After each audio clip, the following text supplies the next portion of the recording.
Salut à tous. Aujourd'hui, nous plongeons dans le passé pour percer le mystère d'un esprit qui a façonné l'histoire. Préparez-vous à découvrir les secrets inexplorés d'une époque où l'art et la science fusionnaient pour donner naissance à un génie énigmatique. Nous voilà au cœur du XVe siècle, une époque qui se remet tant bien que mal de la peste noire. Et alors qu'un renouveau intellectuel et artistique naît en Europe, une personne se plonge dans l'art et les sciences pour participer à cette révolution. À travers les siècles, son identité reste dissimulée dans les méandres du temps. Découvrons ensemble l'histoire fascinante de cette figure mystérieuse qui a laissé une empreinte éternelle sur l'humanité.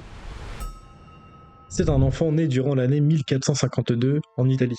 Sa mère était paysanne et son père notaire. Il est élevé par ses grands-parents paternels jusqu'à ses 10 ans. Cette naissance étant illégitime, c'est pour cette raison qu'il grandit sans sa mère. Dès son plus jeune âge, il montrait des talents exceptionnels. Ses croquis, empreints de curiosité, étaient le prélude à un génie extraordinaire. Pourtant, il reçoit une éducation sans programme. Plutôt en désordre, il est encouragé à la créativité. Il apprend à écrire de la main gauche et à l'envers. Une manière d'écrire qui le caractérisera. L'écriture miroir. Il inverse ainsi l'ordre des lettres pour brouiller les pistes. Une technique déconcertante qui rendait ses notes presque illisibles, à moins d'utiliser un miroir pour les déchiffrer. Apparemment, il ne savait pas résoudre facilement des opérations mathématiques élémentaires, ni lire le grec et le latin. Cette instruction scientifique et littéraire largement insuffisante met en valeur son esprit hors du commun. Il est capable de se poser des questions à partir de ses observations. Il a également un don pour le dessin, et en particulier les caricatures. C'est comme cela qu'à l'âge de 17 ans, il intégrera un premier atelier d'art. Ses premiers exploits révèlent-ils déjà des secrets insoupçonnés? Ce génie ne se limitait pas à l'art. Ses croquis de machines, d'anatomie et d'ingénierie dévoilent une soif de savoir. Mais derrière chaque invention, chaque croquis, se cache-t-il d'autres mystères à découvrir? À 26 ans, il est organisateur et concepteur de fêtes. Il invente également des machines de théâtre et il peint plusieurs portraits de la cour italienne.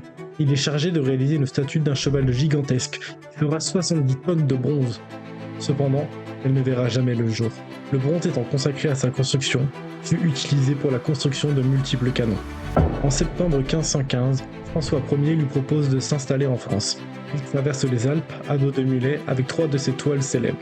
Il s'installe au château du Clos Lucé, près d'Amboise, où il y conçoit des fêtes en l'honneur de la cour et réfléchit à des projets d'ingénierie et d'architecture. Il y meurt le 2 mai 1519 à l'âge de 67 ans.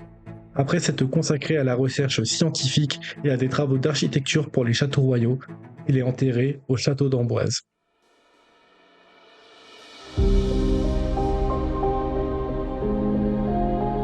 Quelle révélation ces inventions visionnaires pourraient-elles encore nous cacher? Ces notes codées, ces croquis mystérieux, des énigmes restent encore à déchiffrer.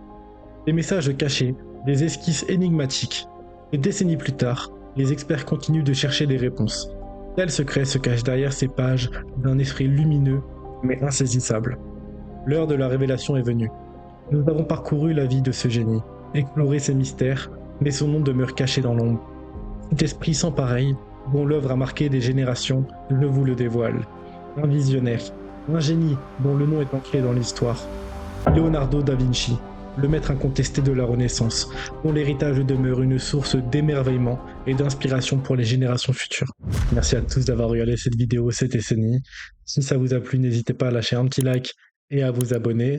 Sur ce, moi je vous dis ciao et à la prochaine.